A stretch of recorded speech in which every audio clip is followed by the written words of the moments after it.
everyone. Welcome to Pints and Politics. Here with me, Drew Peterson, and Representative Mike Weiner. How you doing today, Mike? I'm good. Yeah, we're at a place in Long Prairie called Irish's Place, Yes. Irish's Bar, and it looks World renowned. yeah, world. We're actually in the same spot. It looks different because of our setup today. It's kind of unique. Right. It's almost like a border here Yeah. between us, Huh. Yeah, which may be what we're talking about today. Yeah, and you know what? Let's just start with that border stuff. Donald Trump, immigration policy, right? He's deporting a lot of people. I think the number was 1,500 per day. That sound about right to you? So I've heard some different estimates. They're looking at between 1,000 and 1,500 today. He's trying to get more common. Yeah, Yeah, it's a big number. No, yes, it's true. yeah, and that's a big issue because people have been hearing about this, and it's been all over the news. We've seen these massive migrant caravans. Over the past 4 years. Well, and that actually goes back even further. Go back and watch some of the videos from Obama, Clinton. You know, this has been going on for a long time. It got worse under Biden. The amount of people that are coming across. And now Trump is sending people back, and the world is up in arms about. Oh, no, I shouldn't say the world. The left is up in arms about this. Yep. So, but truth be told, even if you sent 1,000 people a day back, first of all, what are they targeting? Well, they're targeting crime. They're targeting criminals. Yep. Exactly. Yeah, and it's coming off of detainers, right? So you get arrested doing something, they find out you're an illegal immigrant, they just deport you right away. Right. And actually, this pulls up perfectly. One of the things, and you talked about the left is in an outrage, and I'd say just the Democrat Party in general is outraged. Whereas we have Hennepin County, Anoka County, and Ramsey County all saying that they're going to resist deportation efforts from the Trump administration. Minneapolis, specifically under Mayor Jacob Frey, has also pledged to resist ICE deportations. Did you hear about that one, Mike? I heard a little bit about it. I think there's a story on Alpha News. Yep, Alpha News. You know, gotta give them a shout out. Lots of love. They do good work. Yes. Yeah, Mayor Jacob Frey actually said he was going to resist and that Minneapolis is still a sanctuary city. And I'm very interested, and this is all in its infancy, all of this news here. I'm very interested to see what the Trump administration does where federal jurisdiction is supreme over state and city. I think what we're going to see in these situations, when we talk about sanctuary cities or states, because that was a piece of legislation that was proposed last year, if I recall correctly, making Minnesota a sanctuary city. I think what's going to happen is the carrot and stick mentality. There is a lot of federal money that comes into the state of Minnesota, goes into different funds for different things. And I think what you're going to see is the federal government is going to say, if you're going to make yourself a sanctuary state or city, we will cut that federal money to you. If you're going to go against the federal dictates, the federal law, then you don't need the money. And really think about this. If you're deporting criminals, why does anybody have an issue with that? These are the people that are breaking the law. You know, we have the case, the Lake and Riley case, Yep. where a person committed a crime, got set free, comes back and rapes and murders that young woman. I mean, there is so many cases like that, and people are sick of hearing. Yeah. You know, and do we want legal immigration? And you and I have talked about this before. We absolutely do. And it's amazing a lot of immigrants themselves who have come here the right way, exactly like Obama put it a number of years ago. You are basically coming across the border, you're slapping the people in the face who did it the right way. Yeah. Yeah, it's also, again, you have this new cultures coming in. It does lead to crime, cultural divide, just different ways of life. People disagree, turn to a fight, is what it is. And so when we bring people in, we got to make sure that they assimilate, and I'm big on that they adhere to our laws and our culture as well. We were here first, in a sense. And I don't want to get into talking about the Native Americans right now. That always comes up. But I think it's just important that we mention that they are mad. We technically don't have a reason from them. We can speculate. I don't know, that might get dark. But they're mad that criminals are being deported, that illegal immigrants are being deported, and they're resisting it. And I think the big thing is that to keep an eye out, the thing to keep an eye out is for what they're doing and how they try to challenge it legally, or if they try to bring in actual manpower to challenge it. And that would be the big deal. It'll be interesting. We saw the situation with Colombia. Colombia said it was going to turn around the planes if they decided to land in Colombia. And from the story I heard, and I don't know if this is exactly accurate, but Trump was out on the golf course. He hears about this. He gets a phone call that says Colombia is going to stop our planes from landing in Colombia with illegals who were supposed to go there. Gets on the phone with the president of Colombia, and within hours, Colombia says they're willing to send their own planes. Yeah. I think he What threatened a him. change. I think he threatened him with a 50% tariff. Sure. And that'll do it. Money things will work. And that's why it's very interesting as all of this drama is in its infancy to pay attention to it. And speaking of leftist outrage, we're still dealing with a boycott. Is there any updates on that for the state house? Sure. As it would turn out, today, when we left the chamber, Scott Simon was served with papers. And Scott Simon He's is the Secretary of State. And what the contention or what the issue is we look at the law and how it's stated. I'm sorry, I said Scott. Steve Simon fills a role to start the beginning of session. And it's a more of a ceremonial role. So for him to take the responsibility of saying that we don't have a quorum, that's not his position. And therefore, even when the Supreme Court made that ruling, you could really argue that the separation of powers was overstepped. And now, today, he was served with papers saying, this is going to go to court. We're saying that you don't have this this duty or this responsibility. This is up to the body. yeah, and so he doesn't have the authority to call a quorum. Correct. Yeah, because Secretary of State is executive, right? If I'm not mistaken. Well, like I said, he serves a ceremonial role, and it's laid out in the statutes and in our body that this is what he does while we organize the caucus, organize the House. And that's all his role is, a ceremonial. Yeah. So the other thing is every day this week we've had our lead, Harry Niska, wanting to get acknowledged so that he could bring up points of order. And Simon has, he won't even look at it. He won't even acknowledge him. So basically he's ignoring our body, the body of representatives, while we're in it, Yeah. which is wrong. Yeah, it's all because the DFL won't show up. Exactly. And I believe this is causing a conflict where you guys aren't getting paid to be down there right now. Exactly. Yeah. Yeah, I think we're good. So right now, as it sits,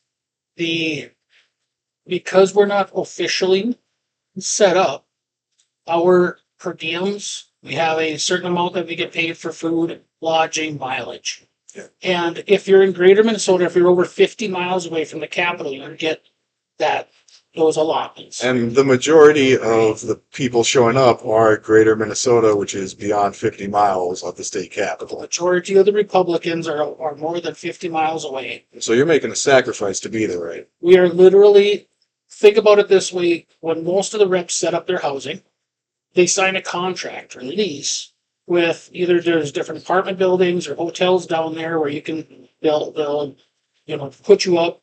And they also know that most of this is short term, so they charge fairly well. Yeah. Those establishments do, rightly so. So anywhere from $1,500 to $2,000 a month for lodging for the Oh, wow. representatives. And it's nice and close to the Capitol, most of them. And it varies. It all depends upon, there's a bunch of different factors. But That's about to go right down the budget. So right now, our Republican representatives are paying this out of their own pocket. They're not getting the mileage, not getting the food, per diems. They're not getting the lodging. They're literally paying for this out of their pockets. And the Democrats, who are getting a salary right now, Yeah. are not even showing up. So you still getting your salary then? We are still getting our salary, Just not your per diem. not our per diem. So you could figure the average Republican is probably on the low end, probably $2,000 plus out of their own pocket to be here, be down at the Capitol right now, working for the people of Minnesota. Yeah. The Democrats aren't even showing up, And they live there. and they live there. That's funny. And it shows something, and we talked about this a little bit before, but dedication Oh, yeah. and commitment. You know, those are two things we talked about virtues. We talk about virtues all the time. Think about those reps, and thank God that I have the family that I do, that support me when I'm down there. It's not easy. You know, there's a lot of stuff being away from the family that's really difficult. And now on top of this, there's a financial burden that is coming along with it. But our job, our responsibility, we're elected, no matter what the circumstances are, to be down there and represent our people. Yeah. And they're not even showing up. I mean, that is a slap in the face to every single person out there who's punching a time clock, who's working and saying, I have to work to get my wages. And yet these people are collecting a salary and not showing up. And the Republicans are going above and beyond and paying for this out of their pocket. So their salary is basically getting eaten up by their lodging. So so we're going through a historical phase right now here in Minnesota. And it's funny because we're not getting any national attention on it. It's very little, isn't it? It's very little. So it's really interesting. And I got to make fun of you. You brought up commitment. I was going to wait a couple of minutes before I brought into this, but I got a story for you, Mike. I got a story for you guys. That kind of ties into commitment and honor in this way. And this goes back to, and it's fitting that we're in a place called Irishes because this is an Irish fairy tale. Because Is it a fairy tale or is it a fable? I mean, is there a difference? I think a fable has like a lesson to it. Okay, well, I thought this one does too. You can pull a lesson out of anything. Okay. But anyway, a long, long time ago, in ancient Ireland, before Christianity, back when they were pagans, Okay. there was a well. And in this well, there was a salmon. The salmon was some kind of reincarnated nature god. And above this pool, or this well, there were hazelnut trees. And in these hazelnut trees grew hazelnuts. And 9 of these hazelnuts contained all of the knowledge of nature and the universe. And since they're part of a tree, they dropped into this pool or this well, and the salmon, this primordial god, ate them. Gained all of this sacred knowledge of the universe. And oddly enough, there was a Celtic druid, a poet even, his name was Finnegas. I'm using the English translation because my Gaelic does not exist. And he knew this, and he had this gift of prophecy where he knew he would catch that fish that contained all of the knowledge. And if he would eat that fish, he would gain all of that knowledge. And so he goes out to this pool and he starts fishing. And for 7 years, he's fishing for one fish. 7 years fishing for one fish. Every time he pulls someone, nope, that's not it. Nope, not it. So eventually, a young boy named Finn McCullough. I'm butchering that name too. I gotta look this up. I have it pulled up here. Yeah, Finn McCummel. There we go. He falls into the service of Finnegas, and you're working trying to catch a salmon that contains all of the knowledge of nature and wisdom in the universe. And one day, Finnegas catches the salmon. It's a big battle, fishing battle, obviously. And, you hear stories about guys getting that big walleye. Sure. They're fighting for hours. This is essentially what happened.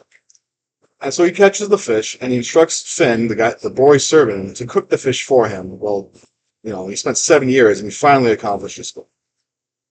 And the only thing is that Finn was not allowed to eat the fish. In other words, his master, Finnegas, would not get all the knowledge of the universe. Sure. So while Finn is cooking this fish, I think he's cooking over a roast, or he's frying it. I've heard it both ways. But he ends up poking it with his thumb, because he poked like a blister or some fat, and he burned his thumb cooking it. So instinctively, right in the mouth, right? Yeah. And so what happens is just by putting his thumb in his mouth for the burn, the fat from the fish on his thumb allowed him to taste the fish and gain all of that knowledge. So he went up to his master Finnegas. Finnegas could tell that something was wrong, and he asked him about it. Eventually, he found out that the boy had burnt his thumb and had tasted of this salmon. So Finnegas said, well, I guess prophecy that I was going to catch the fish, but not eat it. Therefore, you, boy, are meant to have this knowledge and this wisdom. So he had Finn eat all of the fish, and he became the legendary Finn McCool. Again, Gaelic is bad, sorry. And he became High King of Ireland and Father of Heroes, Irish legends. And it's funny. And so I guess if you want to make a lesson out of this, is that even though, like, it may be a hard time, even if, like, you struggle and even fail, doing the right thing is still doing the right thing. And it does track and it does serve in history. It's an interesting story. Yeah. And the funny thing is that whenever Big Finn McCoo or Finn McCullough, wanted to access his sacred knowledge or wisdom or whatever, he'd just bite his thumb, because that's where he gained it from in the first place. So now let's look at our human nature.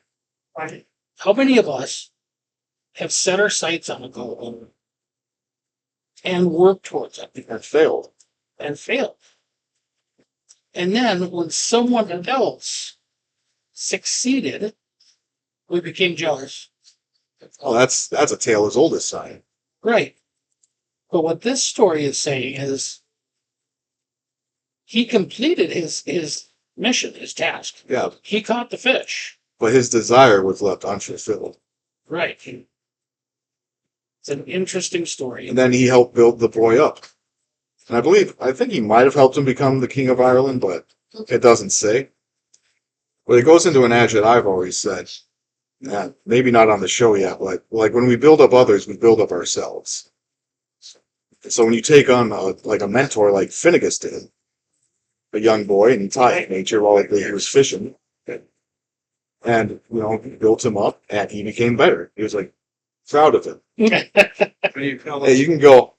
If you got to use the He bathroom. wants to talk. Oh, he wants to talk? Yeah. I want to ask you, I was thinking of calling you and asking why are these putz Democrats? Well, we have a not guest. Oh, we're on the Hold on. we're Here, on I'll get out of the podcast way. right now. Do you want to sit Hop down? on. Sit down. Yeah. Yeah, we got a guest. Introduce yourself. Yeah, make sure. So we're recording right now. Yeah, so you got to lean Why in don't a you little bit. introduce yourself? Bob Casperson. So Bob and I have talked numerous occasions. Oh yeah. Yeah. Bob, who are you real quick?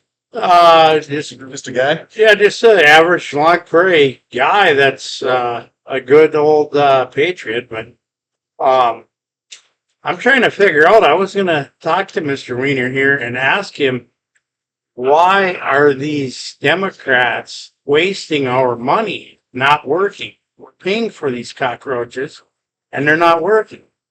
And I'm Just a reminder, sorry. Yeah, we'll keep the language to Yeah, a G rating. I should have. Thank you for that. I should have I- warned you before, but no, seriously, this is part of what we do. We want to hear from the people, and a lot of times when we go to different places like this, we'll have the conversations after or during or before. But this is actually what we want to do. So you're asking why the Democrats are not showing up for work and getting paid. I guess I don't understand That's a that fair question. thing.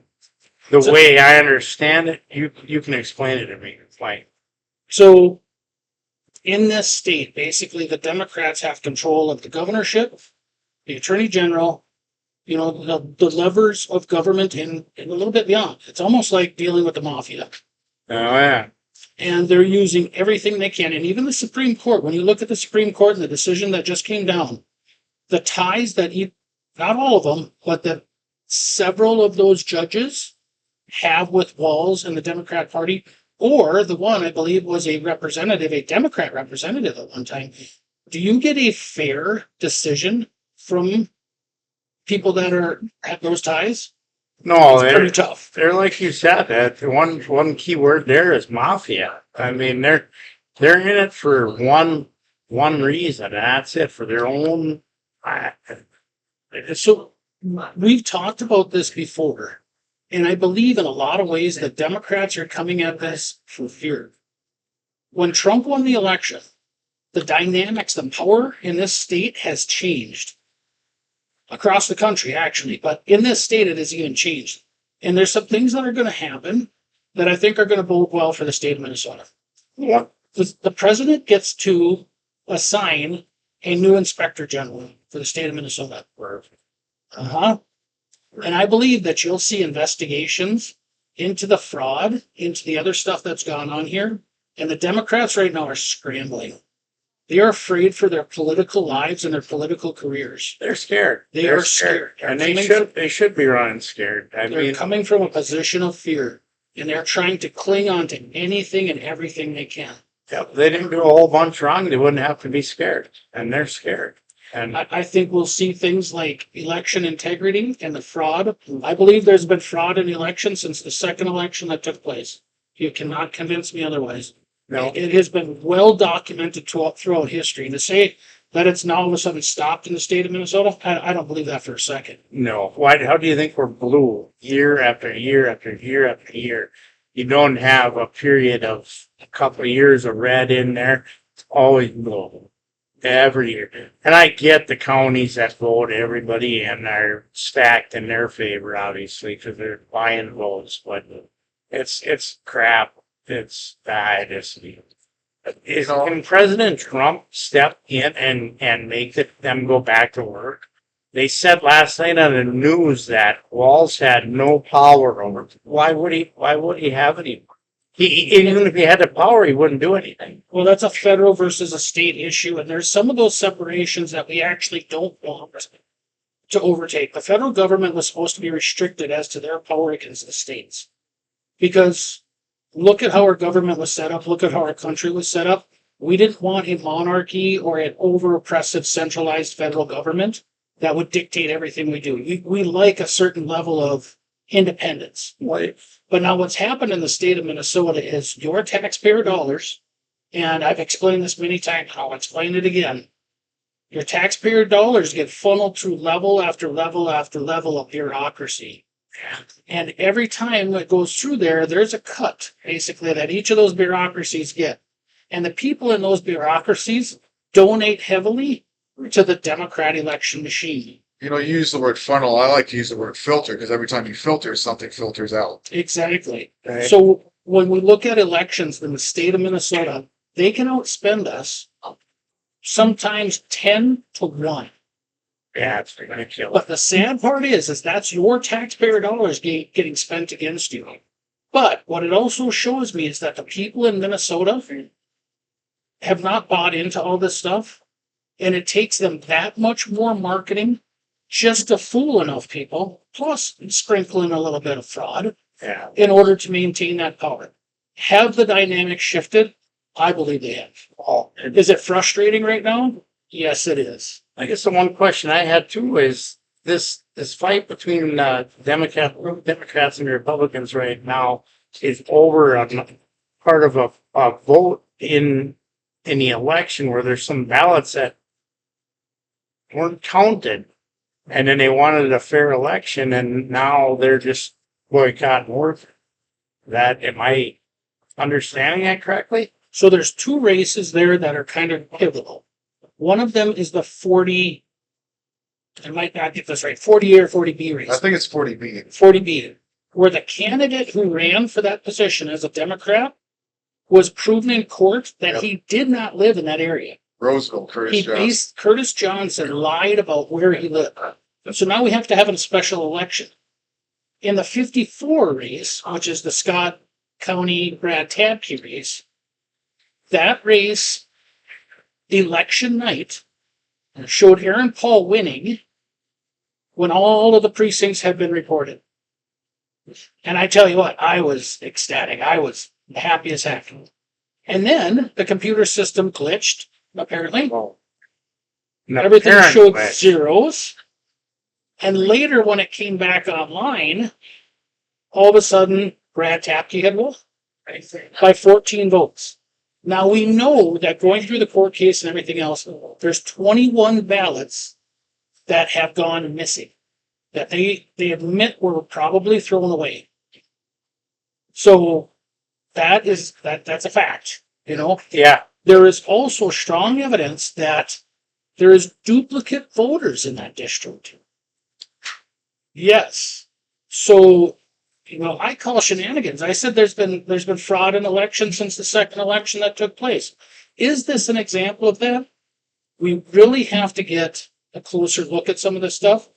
And I think we have people that are digging into it, have done an amazing job. And what the Democrats are using, and they're saying that as an excuse, they're saying the Republicans aren't going to see Tabke. Well, you cheated in the Johnson race. There's a lot of potential fraud, or, until it's proven in a court of law, I'm going to say potential, but there is fraud, at least strong evidence of fraud in the 54 race. Why would we negotiate with cheaters and fraudsters?